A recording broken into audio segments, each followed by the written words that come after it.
Neuroeducación Francisco Mora, capítulo 12. Repitiendo y equivocándose, cómo enseñar y aprender mejor. El hilo que cose las ideas nacidas bajo el foco de la luz que llamamos atención crea conocimiento. Eso es aprender. Grabar lo aprendido es memorizar. Pero memorizar bien y aún aprender bien requiere de la repetición de lo que se aprende, y con ello también se corrige y rectifica aquello que se aprendió. Y eso lo sabe cualquier estudiante, y es que cualquier aprendizaje nuevo solo se ancla en memoria firme y consolidada muchas horas después, con el consecuente refuerzo de las redes neuronales que dan base a la memoria. Esta repetición tiene fundamento neurobiológico en lo que conocemos del hipocampo, sede principal de las memorias explícitas. En las memorias del hipocampo ocurre este fenómeno del que ya hemos hablado en el capítulo 10 como potenciación a largo plazo, y que consiste en que la repetición de un estímulo eléctrico logra producir cambios moleculares duraderos en la sinapsis de sus neuronas, cambios que se piensa que son de alguna manera el recuerdo neuronal de lo ocurrido. Pues bien, hoy sabemos que ciertos neurotransmisores como el glutamo y el ion calcio son fundamentales para tales cambios, memorias, se produzcan en la sinapsis y permanezcan en ella a largo tiempo.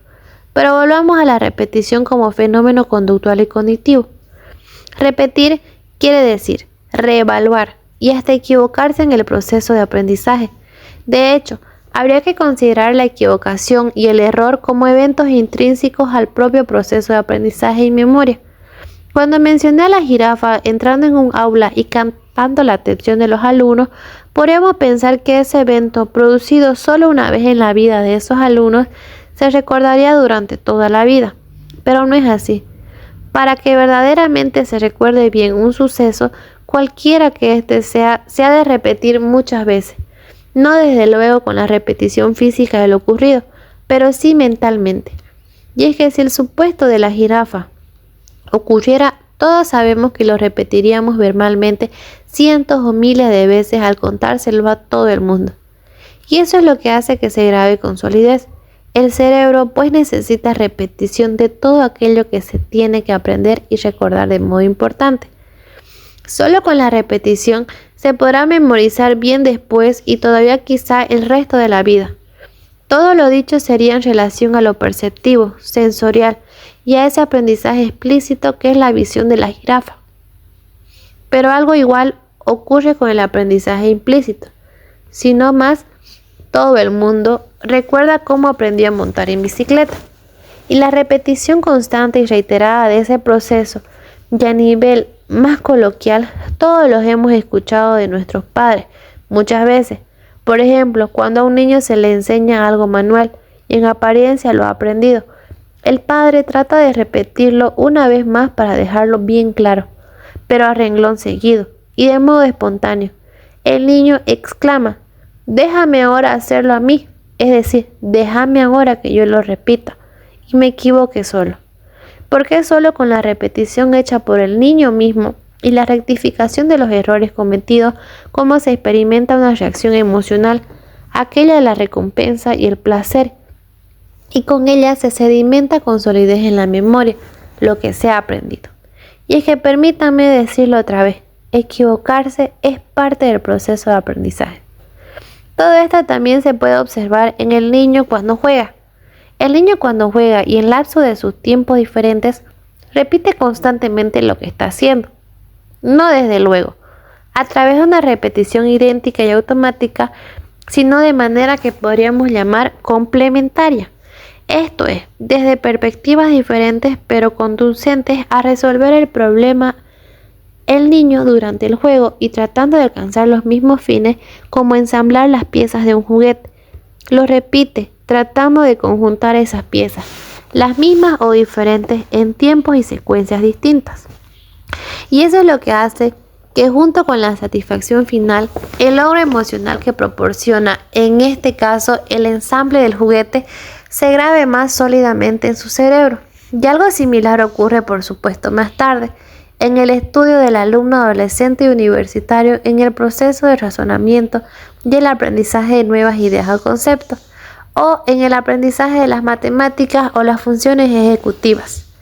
En definitiva, aprender bien y guardar memoria de esas asociaciones para luego poder evocarlas y que de verdad sirvan para construir conocimiento y memorizarlo, requiere repetición constante de aquello que se aprende, unido a ese componente emocional de la experiencia.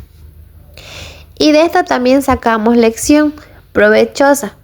Quienes enseñamos, yo personalmente, cuando doy clase en la universidad, saco ventaja de todo cuanto acabo de apuntar y he comprobado que para el estudiante es de un gran valor lo que yo llamo repetición convergente, es decir, reiterar una serie de conceptos básicos o relevantes desde perspectivas y con ejemplos diferentes a lo largo de una clase.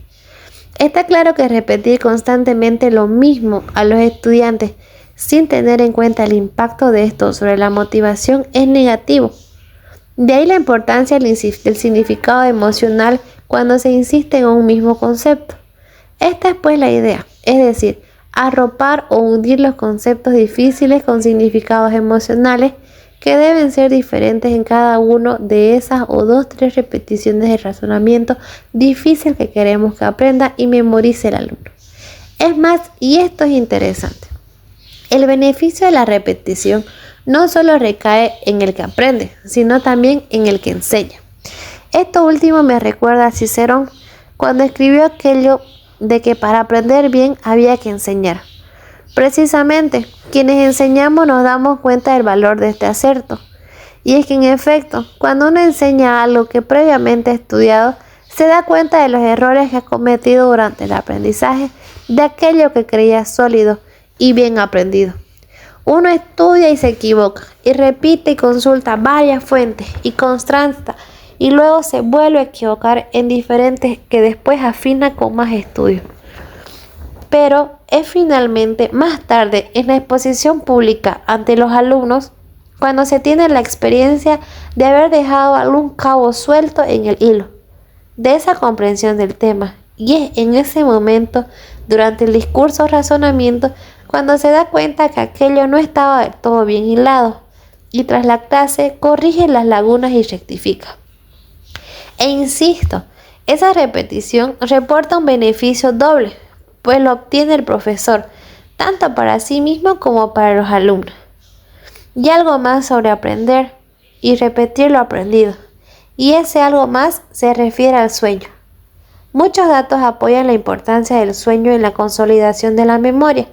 Pues bien, también aquí, durante el sueño, repetir lo aprendido es importante.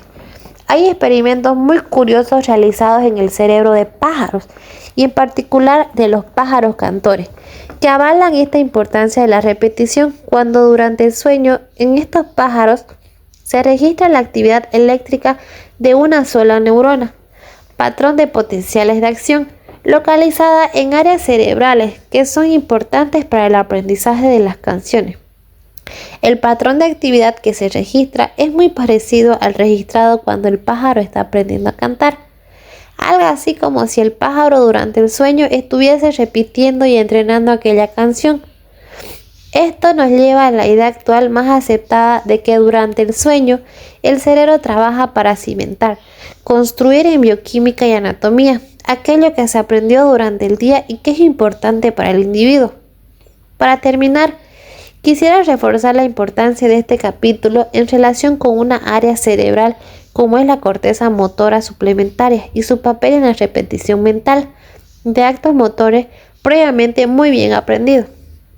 Hay un ejemplo que creo que ilustra cuanto digo y que además todo el mundo conoce. Me refiero a esos atletas de salto de altura que mucha gente los ha visto. Antes de cada salto cierran los ojos y el salto mismo. Pues bien, precisamente en este proceso repetitivo es donde desempeña un papel fundamental esa área motora suplementaria que acabo de mencionar. Hay muchos experimentos que muestran la importancia de esta repetición mental y no tanto para la realización del acto motor mismo, sino también para el afianzamiento emocional del éxito del salto.